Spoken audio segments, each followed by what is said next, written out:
Alrighty then. Welcome to the Net to Net podcast with your hosts Sam Kelty and Casey Kirsch. Unfortunately, today's episode will be without one of our founding members in Caleb Kirsch, but he will be back on the next episode. So, starting off on the Net to Net podcast, we will start discussing the transfer window for most clubs. Other than in the English Premier League, the window opens July 1st on Saturday, except for La Liga, which opens July 3rd on Monday. And then with July 1st coming up, overseas transfers for the English Premier League open up. It's really just domestic right now, and it's been open since June 14th.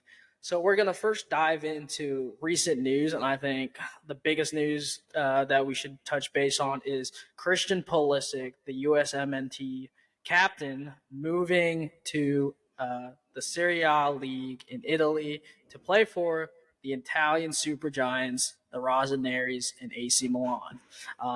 That's a big move for Pulisic due to the fact that he did not get game time at Chelsea. And Casey, what do you think of that move? Do you think it can help his career progress into something that was supposed to happen when he had that big money move from Dortmund to Chelsea? Yeah, I think it's going to be a big improvement for him and his mental, especially because I mean, you look at him even now with the U.S. He's their best player really, and you look back on when he was with Borussia Dortmund, he was worth that fee and maybe even some more. He showed it with his quality out on the left wing there. But when he went to Chelsea, he really didn't ever come into his own with his potential. He was supposed to be one of the better wingers in the Premier League, but it just really didn't get the game time or the runs, whether it be new managers not playing him or just his lack of confidence through the Chelsea side. But I think this move is going to be really big for him, moving to a new league where we've seen some other U.S. players succeed, and like a Weston McKennie. But we really look at Pulisic as a big talent, and I think this is a big pickup for AC Milan, and an even bigger pickup just for Pulisic and his confidence. Just being able to play out in the wing there for AC, and being such a massive club, they've been through it all, and I think he's going to make a real impact there. Yeah, no doubt about it. I love how you said on the left wing because that brings to the next topic. His main position, when you see him playing on the wing on the left side for the U.S., he looks amazing. He's one of our most dynamic players. He gets the ball and he brings it more in central and then can get past defenders very quickly. On AC Milan, you already have left wing superstar in Rafael Leao. He's going to have to play the right wing, and we really haven't seen that side of him playing on the right side if it was at Chelsea and when he was at Dortmund, and he really didn't all look great at the right wing position, and he looked more comfortable on the left side. Do you think that in the system of Stefan Poli playing off of a target man like Olivier Giroud and having that impact on the right side, do you think that's if it's gonna change, or do you think moving this to a new league is gonna help him? Yeah, I think it's definitely going to help him. I don't know about the right wing just because we haven't really seen it too much. But one thing we do know about Pulisic is he's a playmaker. He can make things happen throughout any squad that he plays on, but he's got to get the minutes to do so. So I think whether he's playing on the left or the right, and obviously they have superstar Leao on the left there, but even if he plays on the right, he's playing next to some quality talent up top, and I think he'll be able to rack up quite a few assists and even some goals. Now it's not what he's comfortable with. It will take some time to get adjusted, but I think he's the type of player where he's willing to do whatever it takes for the team to succeed. He's a winning player, and I think as long as he gets his game time, like we've brought up, he's going to make a big impact for the AC Milan side, whether he's playing left wing, right wing, or anywhere else inside that attacking three. So awesome. Do you last thing on Pulisic? Do you think his 58 million transfer fee that he was bought from Dortmund in 2018-2019. Do you think, looking at him now leaving the Premier League, do you think this is a failure move? And do you think that he was underperformed in the Premier League and couldn't handle it due to all the injuries and the play of the Premier League compared to a German league and the Bundesliga or Serie A? Yeah, are you talking in terms of being a failure for Chelsea buying him for that 60 mil price tag? Yeah, Yeah, was his price tag was overhyped? Was it? yeah, Do you think it was a right buy at the time? And if you look at his career, if you look at what he's done at Chelsea, he is a Champions League winner in the 2020-2021. He's won the UEFA Super Cup, a Club World Cup, and three-time runner-up in the FA Cup and one-time runner-up in the EFL Cup. If you of look at course. those uh, honors that he's won at Chelsea, do you think overall his career is over? Is since it's going to be over with Chelsea, do you think he underperformed, overperformed, or just was stale? And do you think Right. if he goes to Italy, do you think he gets another crack at the Premier League? Right, and I think you got to look at it from two different sides. First, of being Chelsea, obviously they're a massive club. They've had some really great talent throughout the years, and especially when they won that Champions League, they had a very quality side. A lot of players who have left now, including Azpilicueta and Mendy and other players like that, from that championship side. However, Pulisic, when you look at him, I really don't think it was a great fit. Even when you look back at when he first moved there were questions of how much he was going to play and start right off the bat. Now, obviously, he was touted as more of a potential player at that time for buying for that 60 mil price tag. So it looked good and from Chelsea's point of view from the beginning standpoint. But once you move on throughout the years, and there were some uncontrollables there from Pulisic's side as well. There were injuries, lack of playing time, different managers, and things like that. That it was just unpredictable. But I think overall it was a failure. Move to Chelsea. He would have been better off staying with Dortmund or even moving to a different club where he could have gotten more playing time, gain more confidence. But um, I wouldn't say everything was his fault, but I think he can succeed in the future, as we've seen him do many times with the national team for U.S. Okay. Yeah, and like you said, going off of that, now talking about Chelsea, in just a few hours, Cesar Azpilicueta, club captain, has been there Hmm. for almost a decade. Is now leaving on a free, agreed personal terms with Atletico Madrid. We thought he was headed to Inter Milan last week. It seems like Atletico Madrid and his family was pushing him to move back to Spain, and he moves Hmm. back to Spain with Atletico Madrid. You see Mason Mount just leaving to Man United for 55 million. I believe it's 60 million in dollars. What do you think? What do you think of the state of Chelsea right now? What do you? Yes, they have to shed about 500 million off their books by the end of the month, and then Ziyech's deal falls apart due to failed medical with his knee, and that's the second time it's happened. His Hmm. move to loan to PSG last winter. This is the second time it's happened again, and at this point, what do you think of the whole state of Chelsea with Todd Bowley as at the helm, with all these moves, letting all these players walk or leave for free or selling them for money because they do need to shed this money to be in line with financial fair play? What is your thing on Chelsea? Yeah, for me, Chelsea's just one big question mark, and I feel like they have been for the past year and a half. Just bring in a new manager, and then you bring in Frank Lampard, and you bring in Poch, and you just don't really know what you're getting with Chelsea. They brought in $500 million worth of players, but now they have to sell a bunch of players, including Kai Havertz or Mason Mount, and then along with that, they also let players leave for free. Like Andreas Christensen went to Barcelona, had one of probably his best season as a pro player, and they gave him up for nothing. and then turn around and buy Aubameyang for 20 to 25 million from them, and he doesn't play at all. So it's just a lack of quality business from Chelsea, and they just keep doing different things that you won't expect. They bring in Mudryk for about 80 million, and he didn't look great in his first season. But obviously, he still has potential, and Chelsea still has potential. They bought in a lot of good players, but you just never know what to think with Chelsea, and I don't know what to think with Chelsea. Now, you, Sam, what do you think about Chelsea? Because you've seen all these signings, all these transfers away. Right, they're selling a lot of their championship core from that 2021 Champions League team, right? Mm-hmm. Including Rudiger and Christensen, all these other guys. What do you think is the future of Chelsea? Because I don't know what to think, really. Yeah, that's a great point. I think Chelsea right now is they're in a lot of limbo. It's a lot. You saw it once Abramovich left. There, you saw that Yeah, turnover that happened. You saw Petr Cech, a club legend, who the technical director, leaving. You saw a lot of the staff and upper management leave and clearing house because they wanted a fresh start. And Todd Bowley coming in with his ownership group that bought Chelsea last year.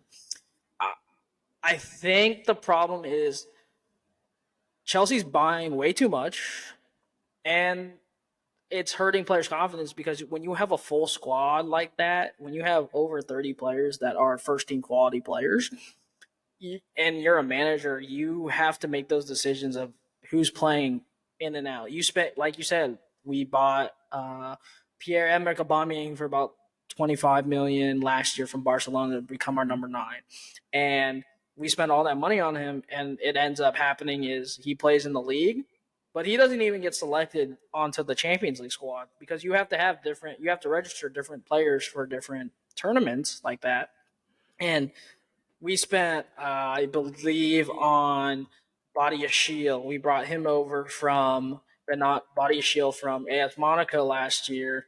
And he is young. He's a young player. We brought him in for about 32.5 million. He didn't even make our Champions League squad. Um, yeah, so you have to make those decisions, and I think that really affects players' confidence. And like Pulisic, for example, yeah, when you bring exactly. when you bring in Mikhail Mudryk, when you bring in Nomini Maduduke, when you bring Raheem Sterling and that with that experience from City, along with Ziyech and Mount already on the team and Pulisic, you have a number of wingers to pick, and you can only in their system they only play 2 wingers, and if they know who's the stars every time, and you know it's going to be hard to break into that team, your confidence is going to be down. Your drive might not be there. And with him getting a fresh start, I think is great. And then with us selling a lot of these players and not bringing people back on loans helps because we can trim down the fat in the team, and we can bring it down to maybe 25, 20 key players that will play in and out every day can help because we won't have that issue of trying to say, oh, we have X amount of wingers, X amount of positions on the field because you can only field 11, and we can go, oh, here are the 3 guys we have. We can start 2, bring 1 off the bench when needed. That because then you'll know who's in the team, who's starting. So it's just Chelsea's in that limbo of changing the guard, like you said. There's only 3 players from that Champions League win against City in 2021. It's Thiago Silva. Uh, who else? I think Ben Reece James. Chilwell. Yeah, Yep, Reece James, Ben yep. Chilwell. Those are the main guys, and so it'll be interesting to see what we do in the transfer window. We're trying to get Moises Keane right now, or not Moises Keane, sorry, Moises Caicedo from Brighton, but we have to first sell all these players like we let Loftus Cheek leave, who's been here 10 plus, almost a decade. Aspilicueta's leaving, who's been here almost a decade. Mason Mount has started in the academy with us, and now he's leaving. So it's just, I think Poch wants a fresh start, and a lot of these players are Tuchel's buys or Lampard's buys from his first stint.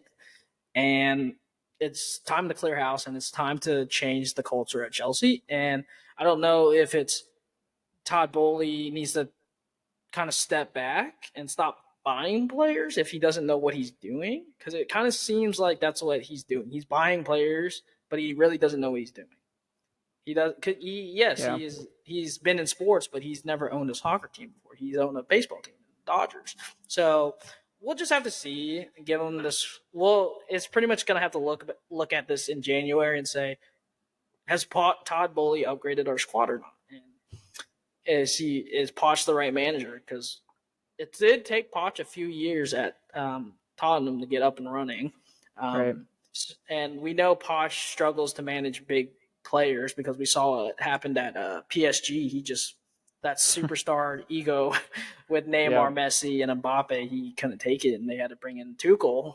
And Tuchel coached us, and no longer is with the team. So it just depends on what we do going forward. So hopefully it fixes itself. Like you said, Chelsea has a lot of problems, so I'm very looking forward to that. They definitely have a lot of problems, and you'd think they learned from Pulisic not being able to play, and now they just bring in plenty of other squad depth. And if someone gets informed, they're going to stay in the team, and then the rest of the people that they brought in these past few windows, they're not going to play at all. And you look at what happens with players' confidence. It's not a good future ahead if Poch can't manage the squad and can't rotate the squad. Yeah, very true. Now shifting gears to another big news within the window. Declan Rice, been Yeah, targeted by Arsenal and Man City for a long time. Is recent agreement to join Arsenal. He will be wearing the number 41. He joined, I believe it's 105 million, and then extra and bonuses that I believe raises I to think it goes to 120. Yeah. 120, 130. He's joining. Arsenal's bringing in Yuri Timbers for about, I think it's anywhere from 30 to 40 mil from Ajax. With these, and they also brought in Kai Havertz for about 55 to 60 million, I believe. So Hmm. maybe a little more than that. With these moves, and with what City's done with bringing in Kovacic but letting Gundogan walk, there are in talks of signing Vardiol, but nothing has reached a fee with the club, but agreement between the contract between the player and the club has been agreed to. Now it's just a transfer fee. Do you think Arsenal can push for the top spot in the Premier League over City with what they've done so far and what the current state of both teams are?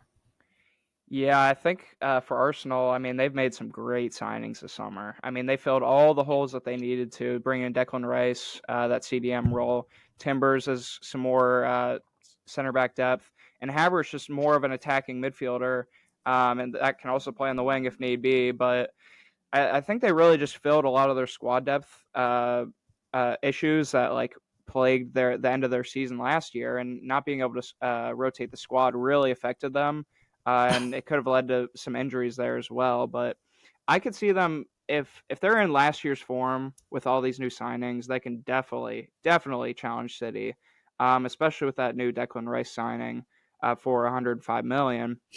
But it's more of gelling the squad. I think Declan Rice can fit into any squad in the Premier League and really just being the heart of the team there. But now with this extra squad depth and Timbers, and he's a good potential player as well, who can just fit in right off the bench there. I could see Arsenal finishing top two, even making a push for the top spot. But for me, City's still way too good. I don't see them losing it, even with these signings that Arsenal made, spending almost 200 mil on these players. And all Man City really had to do is just sign another central midfielder to replace Gundogan, and they're still that same team that challenged one of the top Premier League sides of all time. And I could definitely see Arsenal challenging, but they won't win it, in my opinion, next year. Yeah, totally. And I totally agree with you on that one. I think City is just with with Pep, they can't lose. Yeah, With yeah, Haaland, they have exactly. Haaland, a 40 plus goal scorer in all competition last year. He was amazing. Yes, he struggled in the games against Madrid and some of the bigger teams in the Prem, but still, he scored 40 plus goals. Yep. He's broke the scoring record of Mo Salah's and Luis Suarez. So I just think City, yes, they lose Gundogan, who was club captain. He's Yep. been there. He was been there for almost a decade. I believe, he was Pep's first signing, back when Pep first got there. So it's. I can see why they let him go because he's won so much and won everything at City. So I think, deserves this new challenge over in La Liga. It'll be. Honestly, I've loved Gundogan for a while since he started at Dortmund, and it's going to be fun to see him what he does with Lewandowski and in that midfield with Gavi. And it Are, hurts to say are because you scared as a Real Madrid fan seeing him come to La Liga? I am scared for the time being, just because we have no we have no number 9. Yeah. Well, Real there's Madrid's a in a reason. vulnerable spot, I will say, Yeah, but there's a reason we did not give Jose the number 4, the number 9. We gave him the number 14 because he's just gonna be that rotation player that comes in when whoever yeah. we sign in as a number 9, and we've been linked to uh, Colo from Frankfurt in Germany, but I wish we signed Firmino, but we're going to talk about Firmino in a little bit. Yep. But talking about the Prem, there's so much going on. Tottenham just signed a big signing, I think, that helps them out is James Madison, coming Yep. over from a relegation team in Leicester last year. Sad to see Leicester go down. They just, what, about 5 or 6 years ago won the Prem. 2016, No, yep. 20, yep, and that's So, insane. yep. And now they're relegated to the second division of English football, and they bring in James Madison. How do you? My first question is, what do you think of the signing? Do you think James Madison helps their team or keeps their team the same? Yeah, James Madison's a really quality signing for Spurs, and they've been lacking that creativity ever since Eriksson left. And I think that they really brought in a great player here. I mean, you look at Madison, even though he was relegated this past year with Leicester, I mean, he still had 10 goals and 9 assists in 30 Premier League games. And from a midfielder's standpoint, that is great. Especially He on, especially a 40 mil transfer, right, that's a right. steal.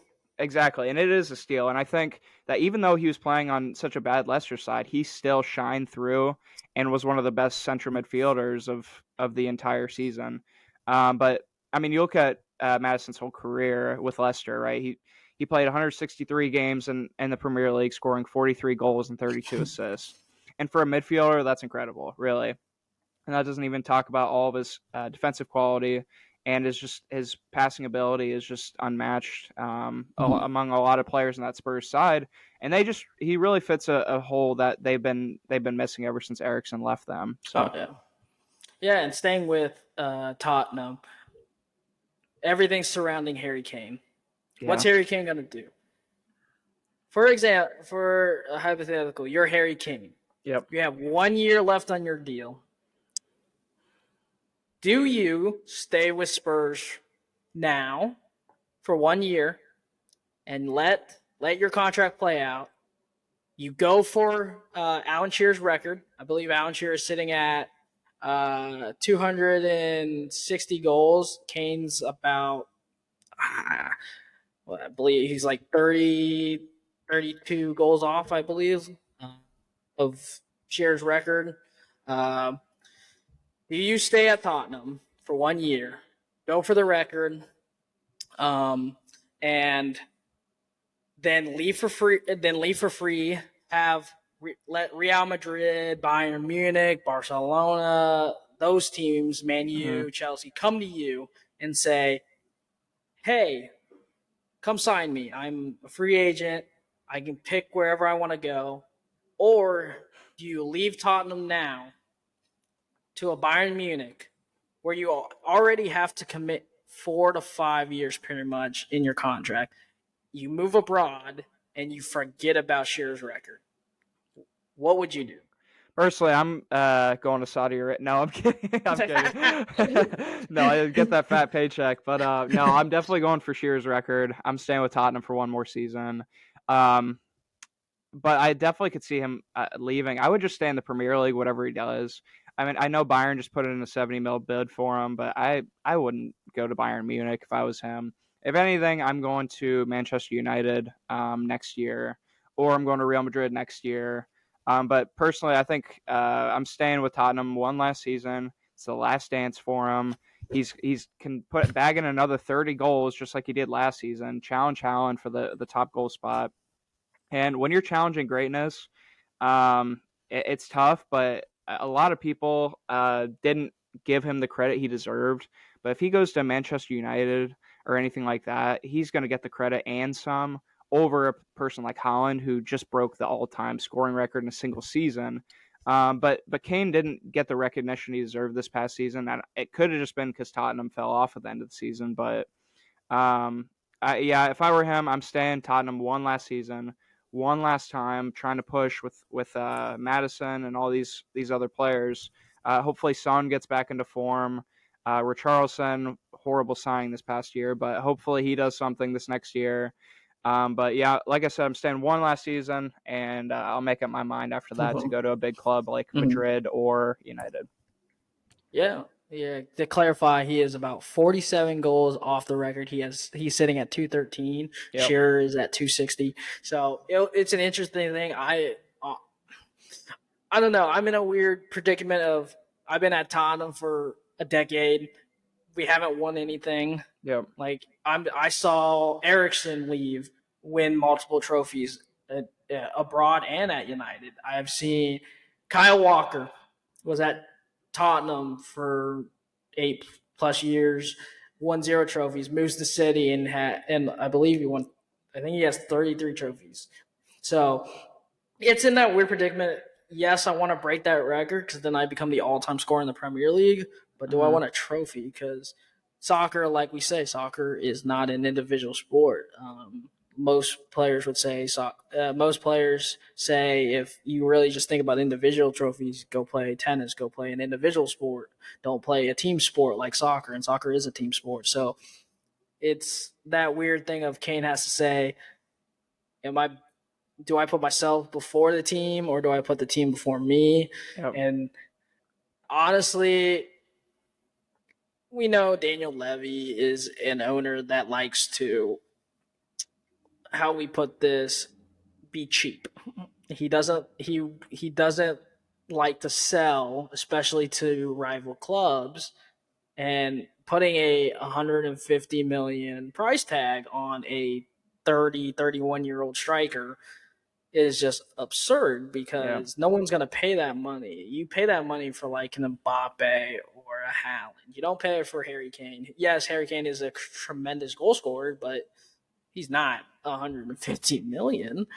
So, yes, I could I'd see pay him 100 staying at mil for United. him though. I think if I'm Would United, I'm you? paying 100 mil. Yeah, definitely. Mm-hmm. They have that hole right at the number 9 spot. He would fit in perfectly. And if he bags in 30 goals next to Rashford, ooh, we're winning that title. Or at least if you're a Man U fan, you're thinking that. Like, Yeah, we'll see. Just yeah, well, the main thing with United is their goalkeeper situation, and De Gea is not coming back now, according yep. to reports that his contract's going to run out July 1st, and he's gone.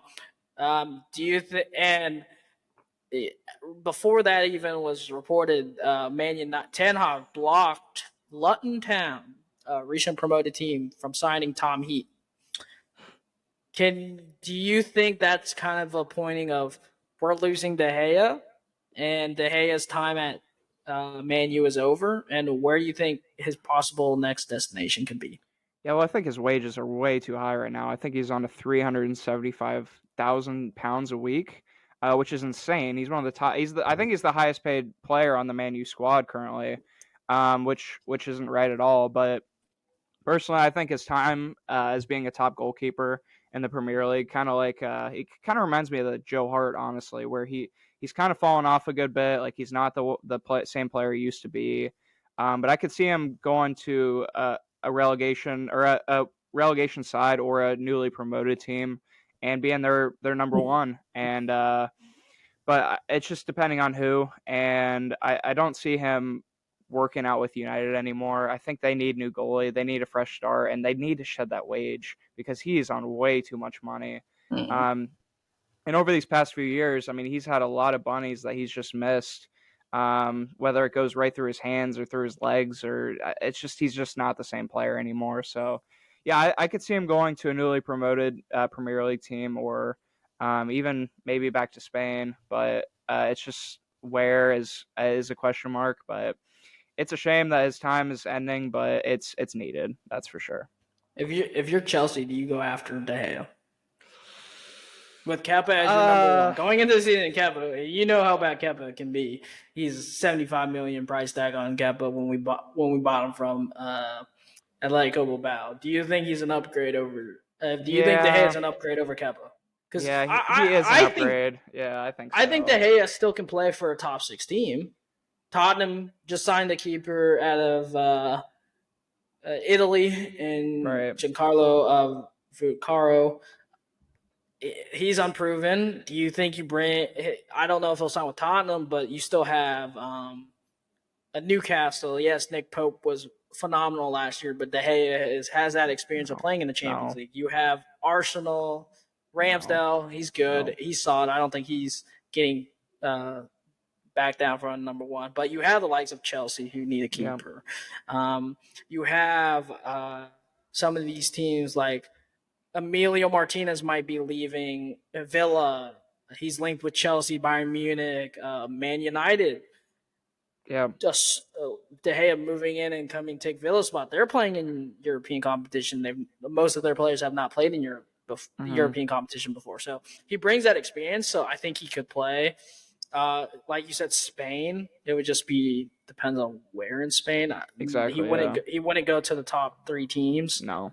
Uh, and and he wouldn't go to Sevilla now with reports of Sevilla is kind of we're transitioning over to this topic of Sevilla winning the Europa League and now 90 mil in debt, and they have now just and reports of saying they have pretty much put their entire team on the transfer market. What do you make of that? What do you think? Do you think these reports uh, is affecting Sevilla in the way they are looking to bring in players because they are now supposedly in debt after winning a competition and winning money from uh, the Europa League. Yeah, I think it's a shame, honestly. I remember growing up, Sevilla has always been one of the best teams in Spain. They've always been a top four team, along with Atletico Madrid, Real Madrid, and Barcelona. You see, those four were typically in the Champions League spots on top of the La Liga, and it's kind of a shame, honestly. Ever since they sold Jules Koundé over to Barcelona, they've kind of had a big fall off.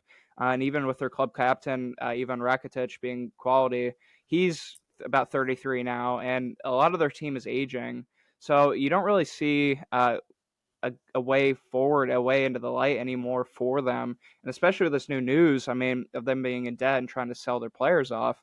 I mean, could we see them? I mean, they were in a relegation battle for most of this season, really. Do we see them being in another and possibly actually getting relegated this season?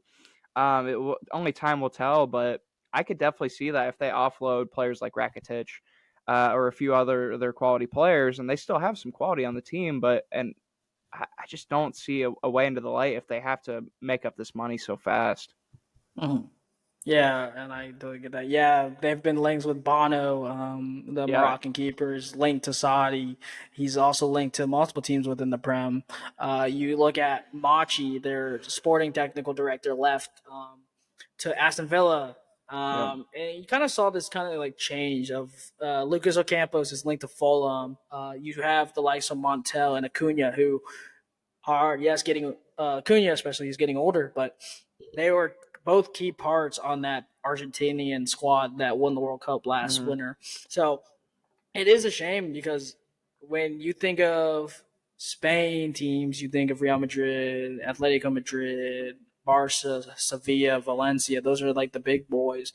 yep. And when you talk about Real Madrid, you associate the Champions League with them. You when you talk about Sevilla, you associate the Europa League. They are one of the most dominant teams to win Europa League. I believe they've won it nine times, anywhere from Something seven to like that. nine. Yeah, they've won it like what 5 times in the past decade or something like that. Mhm. It's just something crazy, and that's just their competition. I mean, yeah, you look at Real Madrid, Champions League, their competition, but Sevilla, it's just a fall from grace, really, and it's really just sad to see as a La Liga fan, and you see players like Acuna, who is so pivotal on that Argentina World Cup team, and it's just like, where are they going to go? Where do you Yeah. see them? Where do you see any of those players going next, like Acuna, Sam? I could see him staying in Spain, Valencia. Yeah. Can use a left back. Atletico Madrid could use a left back because we don't know the situation on Ren Lodi if he's gonna get sold to Nottingham Forest or he's going to a different team. I can see him helping in the Premier League teams. There's certain Premier League teams. This is a very uncommon year with, I believe, 8 teams from the Prem are playing in Europe, and a lot of those teams it's either first time in a while and Hmm. could use that experience of playing.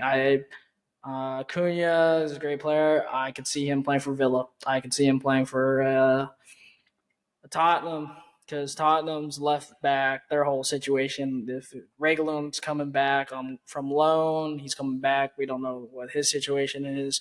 Um, Acuna is that guy that can play multiple positions on the Yep. pitch. He can play left back, he can play right back, he can play center mid, he can play on the wing. So Yep. he's a very versatile player. I think he would fit really anywhere he goes. He brings that leadership quality I, that we've seen from him at Sevilla and at the national team.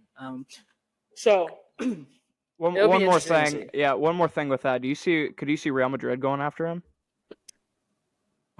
Um, maybe it'd be interesting. I know we've been linked. Real Madrid is weird because we like to stay away from players that are 30 years or older because we Yeah. only offer those 1 year contracts. You see it with Modric, you see it with Benzema. Hmm. We offer 1 years. So it'd be tough. I would take him at Madrid just because Ferland Mendy is not the most reliable with injuries Exactly. Yep. wise, and same with David Alaba over the last few years of his career.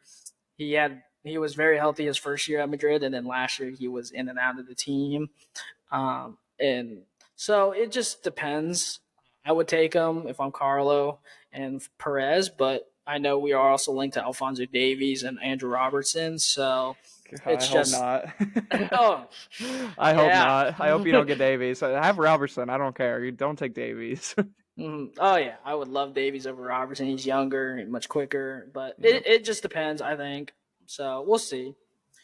So now it's kind of our last topic on the transfer window is U.S. players on the move. We've already touched base with Pulisic, um, and there are multiple U.S. MNTs that could use a change of scenery from their current situation. We've already seen, like we said, Pulisic on the move to AC Milan if fees can be agreed upon. We've seen Ricardo Pepi move to PSV Eindhoven Hmm. after his failed move with Osberg. And then we see the unhappy moves of Serginho Dest didn't get bought by, barely used at AC Milan. Going back to Barcelona, he's probably going to get sold. Uh, you have the likes of Zach Steffen returning to Man City to pretty much leave. He's pretty much told that he's no longer needed at City. He's been linked to Leicester City in the Championship. And you have Aronson and Adams at Leeds, who are been relegated and looking for a move to play at a higher level within different leagues, such as Aronson being linked to Union Berlin for their Champions League push this year for the first time in a while. And then you have the likes of Tyler Adams being looked at by Liverpool and being looked at by uh, Man U. So we have so many U.S. players on the move. Who do you think needs the biggest move this summer out of those players I mentioned and the likes of Yunus Musa being linked to AC Milan? Who needs the biggest move and why? Yeah, there's quite a few answers here, really, because a lot of these U.S. players need moves. Obviously, the big ones are Tyler Adams and Brennan Aronson, both getting relegated with Leeds this past year. But I think they'll both go up to the Premier League at some point and be able to play with. I know Fulham was looking at Aronson and Man U was looking at Tyler Adams, but for me, Serginho Dest. I really don't think Xavi likes Dest at all, which is a shame because I like Dest and he's a good player. But and as a Barcelona fan, it's cool to have a U.S. player on your own team, but Xabi doesn't like him. He's not in our long-term plans, and I think he needs somewhere where he can get game time, a lot like Pulisic, going to AC. Whereas he just didn't get game time. Even he went to AC this past year, dested to get game time because he wasn't going to play at Barcelona. Even though we don't have any right backs, really, we played Jules Koundé the whole year there. But I think Dest, if he can go somewhere like the Premier League, where he can be a starter, I think he could fill the spot really well. He is still quality, and you've seen it with the U.S. national team. But for me, it's Dest, and I think a move to the Premier League or even the Bundesliga in Germany would be a good move for him. Okay. Yeah, the like you said, a lot of U.S. players have to leave to get game time, and I think Yep. one of the biggest moves, I think for me personally, is Zach Steffen. Yep. He in my mind he should be our number one, but the problem is he just doesn't get game time. But Matt Turner doesn't get game time at Arsenal, and I believe Matt Turner played combined in all competition 5 games, while Zach Steffen played combined of 41 all competition with Middlesbrough. Yes, they are in the championship, but Zach Steffen played very well, I think, to try to get back into the fold of the U.S. squad. So hopefully he can do something. I hope he goes to Leicester. I think that would be perfect. I think Leicester are missing that goalie that they've missed since Casper Schmeichel left last summer to Nice in France. So it'll be interesting. I hope Stefan gets back into the team. So that is my main, and I understand Dest does need a move. I think Dest needs a move to help with his playing time because I think it really hurt his confidence. And he was out there when he was playing in the Nations League with a chip on his shoulder because he Yep. deserved to play. I mean, And you saw him against Mexico. He looked oh, like a player lit on fire, just ready to play against mhm. Mexico. And he's got that chip on his shoulder for sure, and he's just ready to prove himself. And Oh yeah. still being 20 years old, 21 years old, he Mhm. is ready to show what he can do. And just Barcelona is not the place for him, but I Oh think he yeah. can definitely start at a Premier League team. Mhm. Yeah, one of those like newly promoted teams or Yep, like those yep. mid-level teams, I think And would then get fit him him for cheap perfectly. too. I Oh mean, yeah. Barca won't sell him for more than 15 million. I don't think. Mhm. And the price has just been going down and down ever since he hasn't been playing. So we bought him for about 20 million, and now his value is probably 15 to 12 million. And you look at him in the U.S. team, and I think he's worth it. So if I'm a Mhm. Premier League team and newly promoted, I'm going after him. Yeah. Last thing with Liverpool coming out today that Dominic Sabali from RB Leipzig is going to Liverpool for about 70 mil. They have triggered his release clause for the young, I believe he's 22, uh, before his release clause expires tonight at midnight. Do you think that's a good move for Liverpool with their center mid help? And can he play that center mid box to box cam role? Maybe I've seen him for Hungary play in that false nine position that Firmino played, and Firmino is on his Hmm. way to Saudi Arabia to play with newly promoted side Ale Alahi from in the Saudi Arabian league with Eduardo Mendy. So it's just, can he bring that midfield that they've already brought in Alex McAllister? So what do you think of that situation? Yeah, I think it's a brilliant signing for Liverpool. It is a lot of money, but finally their owners were willing to spend some in order to fill in the gaps in their squad. I mean, you look at Henderson getting older, Fabinho getting older, Thiago getting older, and just with injuries in general, they had a huge gap in the midfield. Obviously, losing James Milner this year too on a free transfer over to Brighton, but I think he's going to be able to fill all the gaps that they have, along with McAllister. Two brilliant signings for Liverpool, bringing them in for a total of $100 million or euros. But like I said, he's going to be able to fill a great gap for them. But one thing that keeps getting on me about this is we've seen this before, where Liverpool are going after these Leipzig midfielders. I mean, you look at Naby Keita, who he did get injured a lot, but he still was quality at some points. But he just wasn't the same player when he went to Mm. Liverpool. He was a top midfielder in the Bundesliga when he was there, and just kept getting injured for Liverpool and just wasn't the same. But I don't think it's going to be the same. I'm just bringing that up for a comparison point. But Yeah, I think he's going to be able to fill up a lot of the holes that Liverpool have in the midfield. yeah, that was my next question, and I love that take on bringing. Last time they bought a Leipzig player was Naby Keita.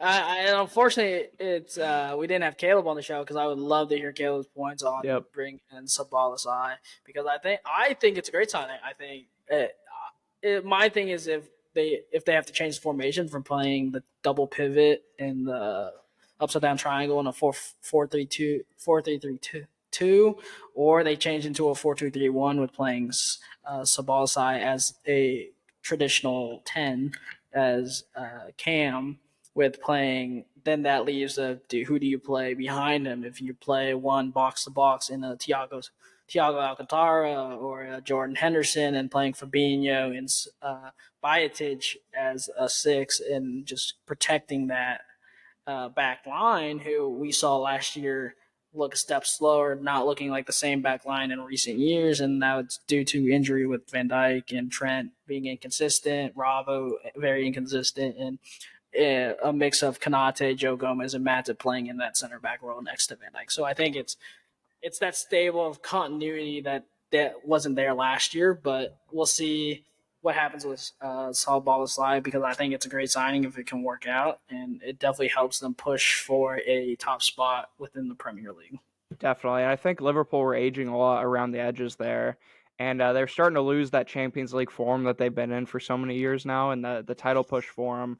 But I think that moves like this, especially because he's so young, it's going to help extend their window around players like Van Dijk and Salah. And they brought in Nunez last year, and they have Luis Diaz, and they have Fabinho, and they have Trent, and they have Allison. They have a lot of squad depth, but this midfield was an area of improvement needed.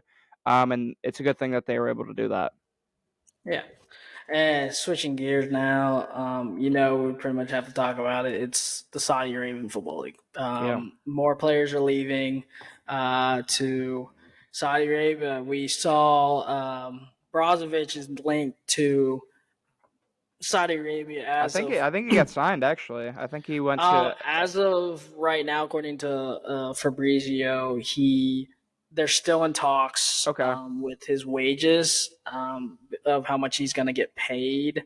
Right now, they're still negotiating between the clubs because technically Brozovic, they have to buy him technically from Inter, but Brozovic has agreed on a 3-year deal to join Yep. uh, to play with Cristiano Ronaldo. And now you bring in the likes of RC Lens captain Seko Fofana. He signed a new contract last year that extended to 2025. He was their captain. He helped their team last season finish second. They finished 1 point behind PSG this year, and will play in the Champions League.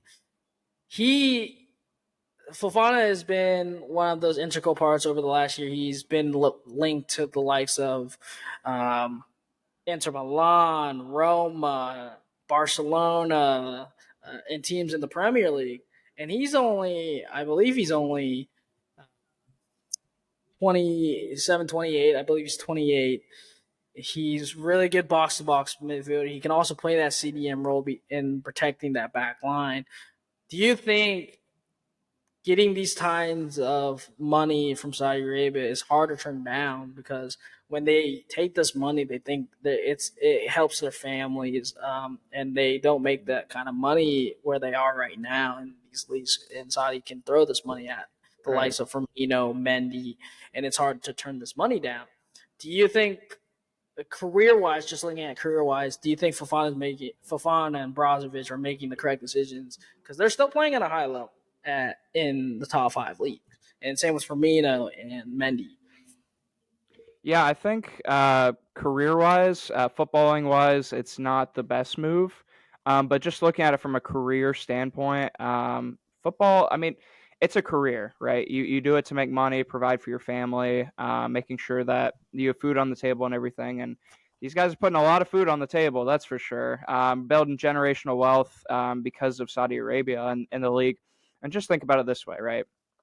you're in the top 5 league, right? You're playing great soccer, great football, but Saudi Arabia offers you double to triple amount of what you're making now, and you think it's only 3 years, it's only 2 years. I mean, I can do it. It's easy, right? I'm Mm. just playing soccer. I'm playing the game I love. So why wouldn't you go there, honestly? And it's a foreign country. You don't know it. You haven't been there before, probably. But you think about it this way, right? You can only play soccer until you're about your later 30s, maybe if you're good enough to, and then you can't really make as much money afterwards. I mean, maybe you go into broadcasting or something like that, but your job is until you retire from soccer. And for these guys, they're building generational wealth. They won't have to worry about money for the rest of their lives, and or even their kids. They won't have to worry about money. So I think it's a good move for them. From a pure soccer standpoint, I'm sure these guys have had many offers on the table. Like Firmino could have went to Madrid if they put an offer on the table for him. But just from a money standpoint, from a career standpoint, I think it's good for these players to earn as much as they can because it's going to help their families. It's going to help the kids of those families, and then it's going to help those kids. So it's just Mhm. generational wealth that they're building through Saudi Arabia.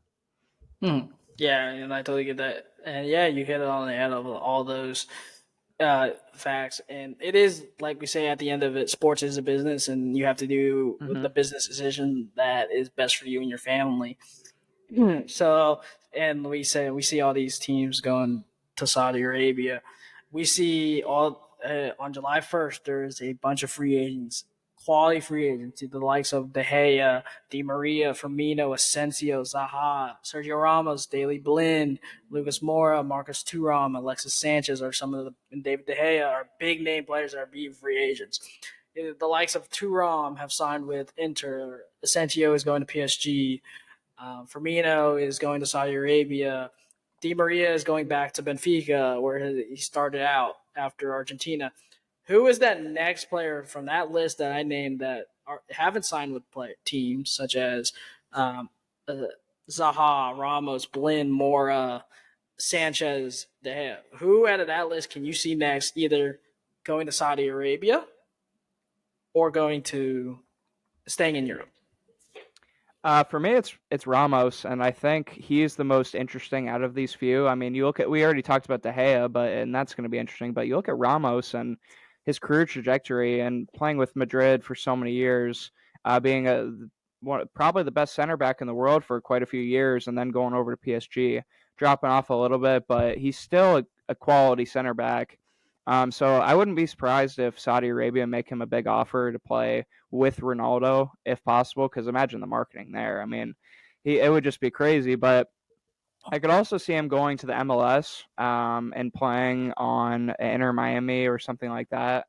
Obviously, they're looking to spend and buy more players, but I really can't see him staying in Europe. I don't know who would want him, just given his age. And yeah, he might bring in some leadership for their team and some experience, but I think he's well past his prime now, and I think he should go where he can still play good football, but just be more of an icon than a footballer, whether it be Saudi Arabia or I would love it for him to play in the U.S. So I hope Mm-hmm. he goes to the U.S. Oh, I would love if he came to the MLS. But I know there have been reports of him moving back to his boyhood club of Sevilla. But Yeah. since they're about 90 million euros in debt, that kind of is I now in a yeah. hazy phase. So we'll see. I think Ramos. Honestly, I think Ramos still can give something to a team. With his leadership, and he did have a bounce back year this year with PSG after hitting kind of an injury plagued his last year at Madrid and his first year at PSG.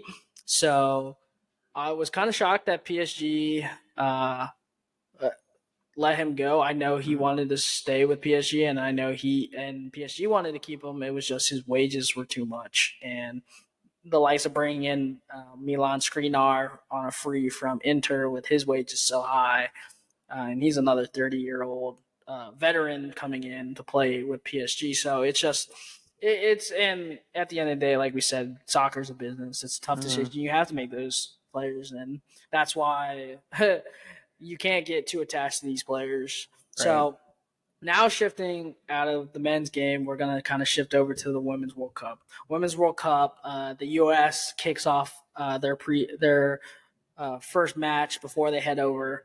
They play actually in Los Angeles and Santa Clara against Wales before they head over to Australia down under to play uh, in their group stage games. I believe they play Vietnam, Portugal, and the Netherlands, not in that order, but they do play in that. Kind of just touching on it, this group, they are trying to become the first team to win the Women's World Cup three times in a row. This is a different women's team we've seen from the last 2 years. Uh, notable players that are back with the U.S. team is Alex Morgan, who is about I believe 33 years old, and then bring in the likes of Megan Rapinoe, who is 37, Julie Ertz, she is 31, and Alyssa Horn and Alyssa Nayer. Some of those players have been with the team either the last year or both of the last 2 years, and there's a lot of new incoming. I just want to say, how do you see this U.S. squad doing? It's younger, it's You youthful. How do know, you think Vlatko Kovacs will yeah, do? yeah, and they are really youthful now, and I think the U.S. women's soccer team and the whole program, they just built a great program, and they have really good foundation. Still having Megan Rapinoe and a few other old World Cup winning tandem. But like I said, they've won two of the past three, and they're looking at three-peat World Cups. No one has ever done anything like that, and I just I it's going to be tough for them though because a lot of their players are aging. That whole World Cup squad is aging, and I don't know if they're going to be able to produce at the way that they have in previous World Cups. But I could definitely see them still winning it, or at least going to the last four, just because of the pure quality that the U.S. women's program has developed over the past however many years, but especially these past 10, like they've just been unbeatable. No one can beat them. So I could see them going really far, but I'm curious what you think, Sam. Yeah, I think we are the favorites to win this thing Yeah. again. We should win it. We are the best women's team in the world. We have the best coach in the world, Victor Ananoski. He's one of the best. He's the best women's coach in the world. We have a great team. I think we have a good team. It's a mix of young and old. My main things are what Vlatsko is going to do with how he rotates the squad through the group stages and into the knockout rounds. If you look at our team, if you look at the roster, we only have one true number 9 in Alex Morgan, Yep. and she's 33 years old. How are you going to rotate that? Is Sophia Smith going to come in and play through the middle? Is Alyssa Thompson going to play through the middle? Is Trinity Rodman going to play through the middle? I know Sophia plays through the middle sometimes with Portland for Portland Thorns in the women's soccer league. How is that going to work? Like, how is Alex Morgan going to be able to? What is Megan Rapinoe's role going to be? She's 37 years old.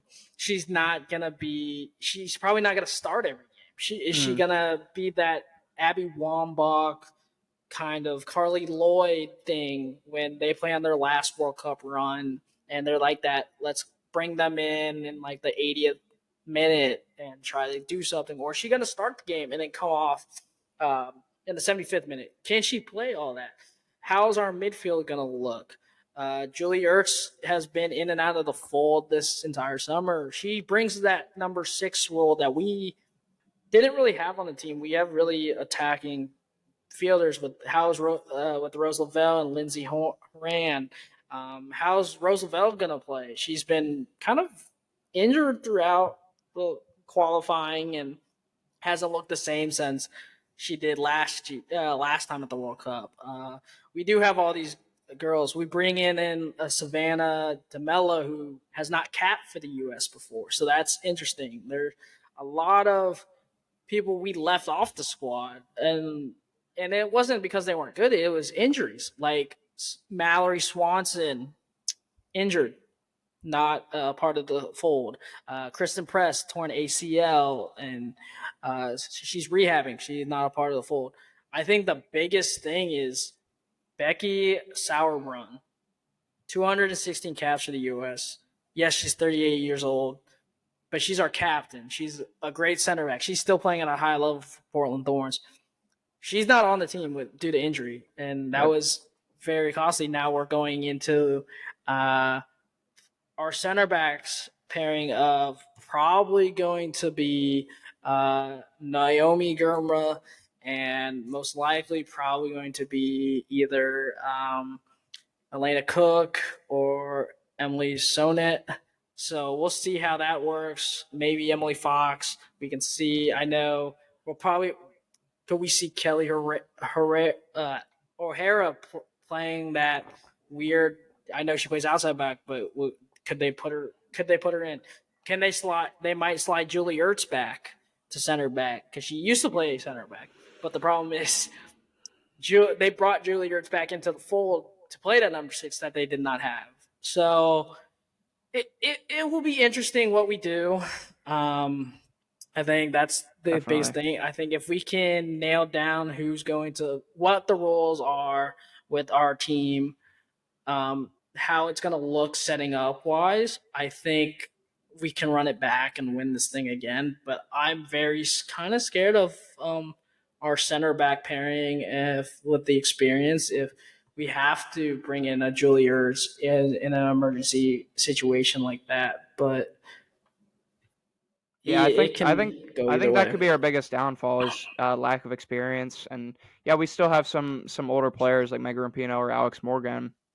But when you look at a person like Megan Rapinoe, I personally see her as coming off the bench, playing 15, 20 minutes maybe, and seeing if she can give a spark to a team that has a lot of quality. Obviously, I mean we are the favorites, but if we're in a close game and we need some experience in there, Rapino can come in and light a fire in the American team, especially because she's been such a leader for this program for 10 plus years, and I could definitely see us winning and her being a big part. Obviously, Alex Morgan is going to be a huge part, being our only number 9. And I I agree with you with the center back partnering, and I guess we're gonna have to wait and see because it's less than a month away, so we'll see.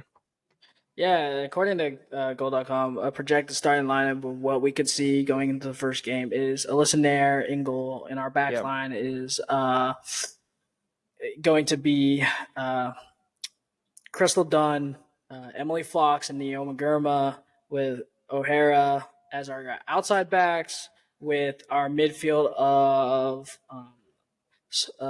Ertz, Haran, and Lavelle, with then Sophia Smith, Alex Morgan, and Trinity Rodman leading our front line, Hmm. just because of like you said, Rampino just being older, and then there is a lot of people missing out, like a lot of injury, and I'm very scared, but also very excited to see this kind of youth movement because we Hmm. at some point you do have to start shying away from the older Definitely. players, and it did. I would say it did take a lot of time for the men to start doing that with the Josie Altadors and the Michael Bradleys of the world. And like maybe you only see maybe like I think DeAndre Yedlin's still there from the original from the uh, 20 what the World Cup in Brazil. Tw- 2014, yeah. Yeah, 2014 Brazil. That I think Yedlin's one of the only remaining players still from that team. And you look at the thing with the injuries is Sam Ewis is not available. Abby Del Camper is not available. She was that starting partnership with Becky Sauerbrunn. Mallory Prue is not available. Kristen Press is not available. Tobin Heath. We didn't even talk about Tobin Heath. Tobin Heath isn't Yeah. even available. And how big of a part that Tobin Heath played. Um, She's pretty much been injured and had multiple knee surgeries. Pretty much been out since September. She's been injured. She was injured at Arsenal when she made that move and coming back and playing with the Rain. So it'll be interesting to see. Hopefully we can get the job done in Australia, but we are missing a ton of players depth and uh, key veteran players. So we got to see if these young, up and coming women's players can step up into a role like this. So it will be interesting, and like you said, how will Rampino make that transition to that whatever role she's given? So, kind of finishing off this episode of soccer, we're gonna look at the Gold Cup and the state of the MLS. So, Yep. starting off with the Gold Cup, the U.S. won in very good fashion, winning 6-0 against I believe it was Saint Kitts and Nevis. yep So a team. I believe they are in the recent rankings about 123 spots between us and the U.S. The U.S. And I just want to make shout out the U.S. in the latest rankings are now in 11th in the top teams in the world. So we moved up 2 spots. So that's very exciting to see after winning Nations League. We won 6-0. We had a hat trick from Jesus Ferreira, a beautiful strike volley off a rebound from Brian Reynolds on his birthday, and then Milojevic chipped in with 2 goals. Watching this game, we looked more comfortable. I think we mhm. made the right decisions. Jordan Morris wasn't available, but and I think bringing in Kate Cowell at the start, playing him right Yep. away with good shout. We started Sean Johnson. I was very confused about why we played Sean Johnson instead of Matt Turner. Maybe it's just giving Matt Turner a break. I think my biggest takeaway was the midfield partnership of James Sands and Gianluca Busio. I think playing those two or playing a combination of Sands and Busio or Busio and Morris is a better um, pairing than playing Sands and Morris because I think they play the same way, and I would love to hear your take kind of on how that plays out. And then Jalen McNeil playing with Matt Miazga instead of Aaron Long this time, I think was a better partnership. But I'm ready to Mhm. see Miles Robinson, who arguably is our best center back into the fold on Sunday against Trinidad and Tobago. But all in all, I think it was a great performance. I know you didn't get to really watch a ton of the Yep. game, but you're familiar how these Yep. guys played the first game. You've seen all these play before, and there's a lot of like interesting pieces. I just want to know your takeaway and kind of predict how we look going into Trinidad and Tobago in the last game. Yeah, this is a great bounce back game for us. We kind of needed a statement win like this, just for our confidence as a team. I'm really high on Cade Cowell. I think he's going to be a really big talent for us in the future. And I think the more we play him, the more he's going to get integrated with playing with this U.S. national team. But as much as I hate to say it, I don't think Jordan Morris has been great for us.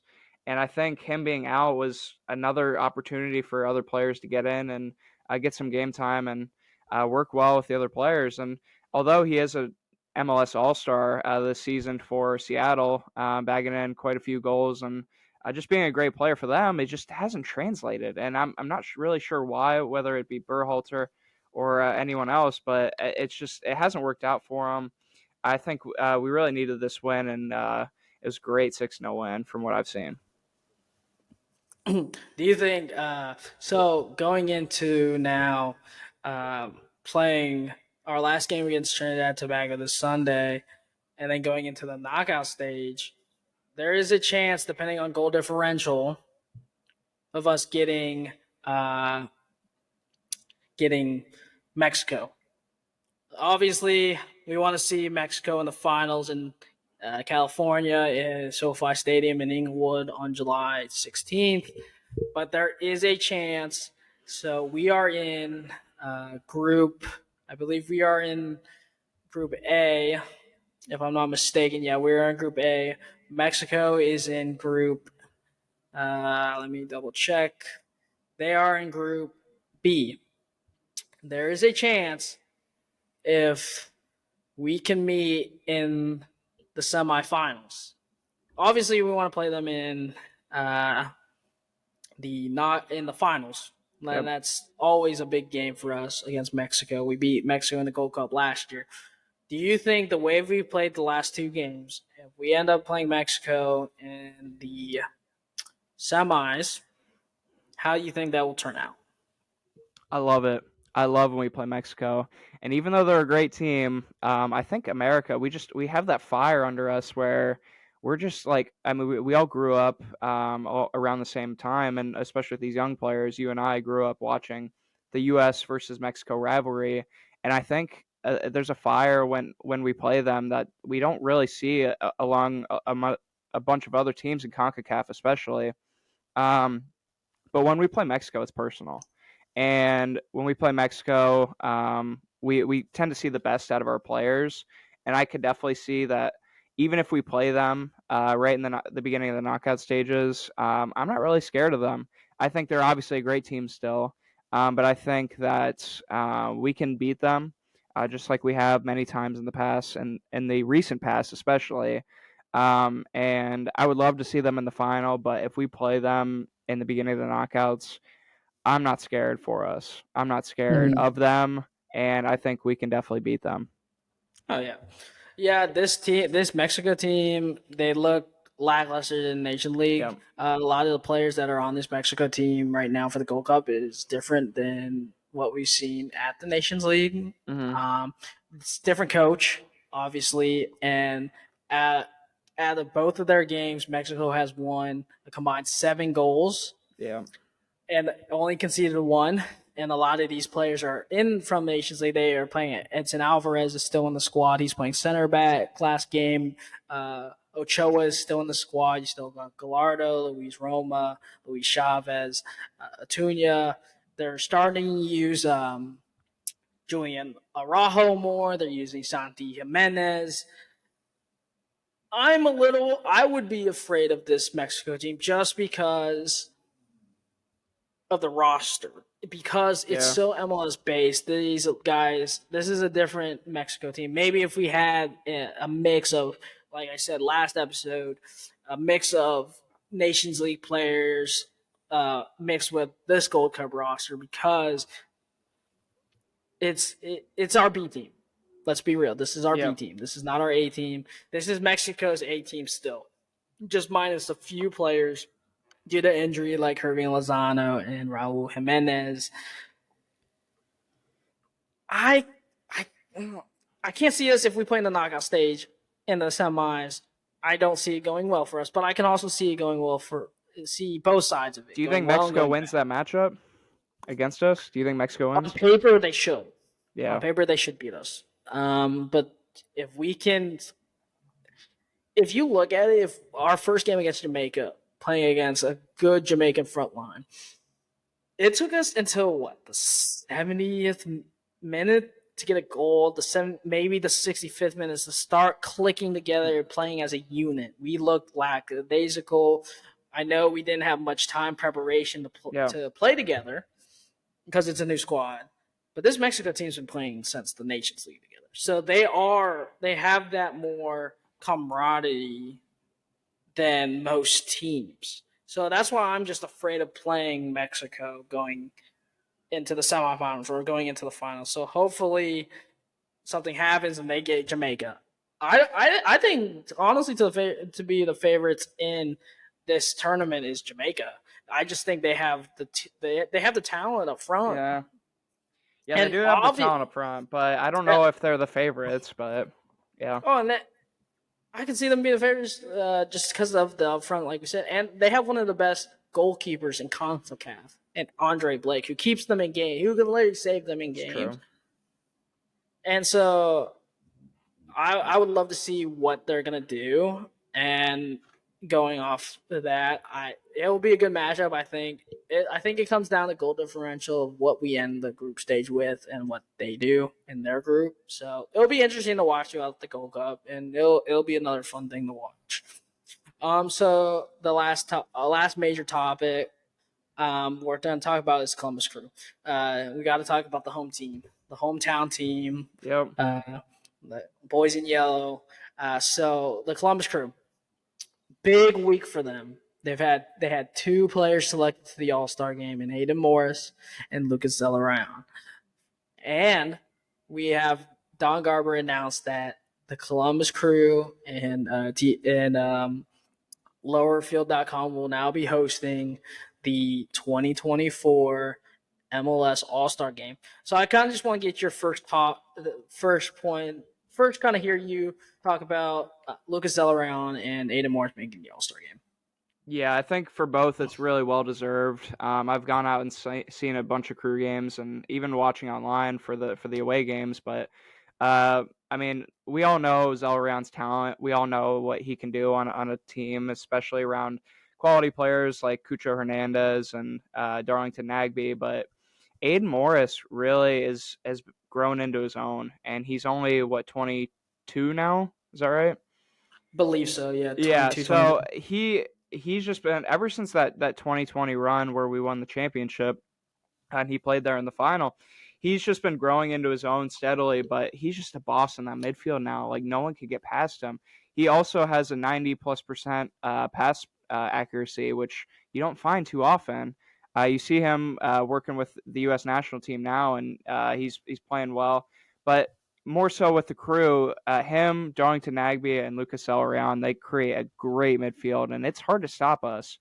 We've been on a really good run recently, and a lot of it is because of Lucas Elrion just playing so well. But earlier in the season, it was because Aiden Morris is just such a great defensive player and can transition really well with Zelrayan, with Darlington Nagbe, with Cucho Hernandez, with uh, all of our other great players, and I definitely think it's well deserved. There's a lot of great players this year on the All Star team, but going over to next year in 2024 when Columbus is going to be hosting, I think it's really big for the city. I think it's been a while since we've hosted, being the inaugural team in the MLS, but It was I think it. last.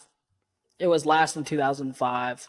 Yeah, So we had it. 2005, so 18 years ago, or it'll be 19 next year. So I think it's well deserved. The city of Columbus, especially with our new stadium, we deserve it. And I think it's going to bring a really big buzz to the city and just the Columbus Crew in general. Like I've talked about in last episode, is the Columbus Crew has been gaining a lot of traction here in Columbus. And even though we've been around for 20 plus seasons, going back to 1996, uh, with our new stadium being in downtown, just seeing the fan interest through the Save the Crew movement, and just everything with our team being great, winning championship in 2020, the Columbus Crew is in a better spot than they've ever been. And I think our future is brighter than it's ever been. And just a lot of quality throughout the squad with young players coming up from Crew 2. I think it's just well deserved that we can finally host another All Star game, and we're going to show the rest of the states what Columbus is like. So I'm excited. So what do you think, Sam? Yeah, we haven't had for MLS wise, we haven't had this since 2005. Like you Yep. said, it was 2000 and 2005 for the last times we had it in Columbus, and for being the inaugural team in MLS, it is great. It's a great feeling to have Yep. as someone from Columbus, and being a part of that. Like, yes, I I moved out to LA for a job, but I still feel part of that Columbus Crew nation and that fan base. Just being a part of it is an amazing feeling. Yep, yep. Hold that flag up, soccer for all. Yeah, Columbus. Columbus. Columbus. But yeah, Columbus. I feel great. The last big time that Columbus, I think, had something big at their stadium was, like I said in the last episode, Dos Acero. Dos Acero was one the biggest thing I think that we've had since hosting the MLS All Star Game in 2005. And honestly, I didn't even know what it would be like to see what Dos Acero would look like at our new stadium Yeah. downtown, it would have probably been electric. And having just want to it's just a big shout out to the Haslam family to that bought the crew about a few years ago, saved us because because if you look at it, we almost not had a team. Might Yep. have not had a team with when Precourt owned us. We could have been Austin FC, and there would be no Columbus Crew and MLS. What would the MLS even look like without Columbus? Like we are the original team. We are one of the founders of MLS. So how can you have MLS and not have the crew? How can you have the crew and not MLS? It's they go hand in hand, and we are one of the best soccer cities I would say in the country. Other than we can rival maybe with Nashville. Nashville is a huge up and coming one. Charlotte's up and coming too. But we are the main club, and I think we're gonna do a tremendous job with our new stadium. I was shocked when I saw it. I thought Cincinnati, I believe, was one of the finalists, and they have a great stadium. I've been to TQL Stadium, and it's a beautiful stadium right downtown Cincinnati. But there's nothing better than going to a crew game on a Saturday or Yep. Sunday night and cheering on your crew. We've have two MLS Cups. We have the Ziggy Schmidt Award is named after one of our famous coaches, and Ziggy Schmidt, um, who was a great manager. We have Will Fernandes, who is a Ziggy Schmidt finalist. Hopefully, he sticks around for more time. And with our All Stars this year, is Lucas Zargon. That's a no brainer. He's been amazing this season. I believe he's up there in the top assists for the uh, MLS. But off the top of my head, I'm trying to remember how many assists he's had this season. I believe, yeah, he has in 16 matches this season. He has 8 goals and 6 assists.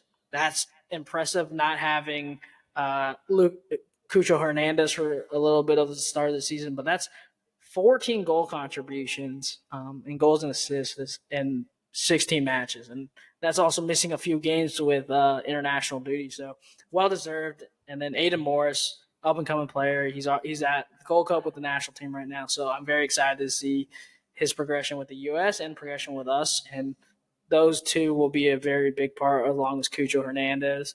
I love that Zawoski is found his new position as a center back, but I hopefully we bring in more center backs. Hopefully Isia gets healthy. We bring in that Ukrainian guy in July on July 5th from the Croatian league. Hopefully Luis Diaz can get his way back into the team because he's been injured most of the season. He was out last season for most part. So we get these players back, and Crew has a great future for the next few years, especially with hosting this All-Star game. I'm very excited to see what our future holds. Definitely. So, yeah, so this is pretty much our second episode of our um, soccer podcast. I hope you guys enjoy. Casey, do you have anything else to say? Yeah, just give us a like here on YouTube, or if you're listening on Spotify, just recommend us to one of your friends, or just anyone who likes soccer. We also do basketball, as we're called Net to Net, so you should see a basketball podcast coming out here soon as well.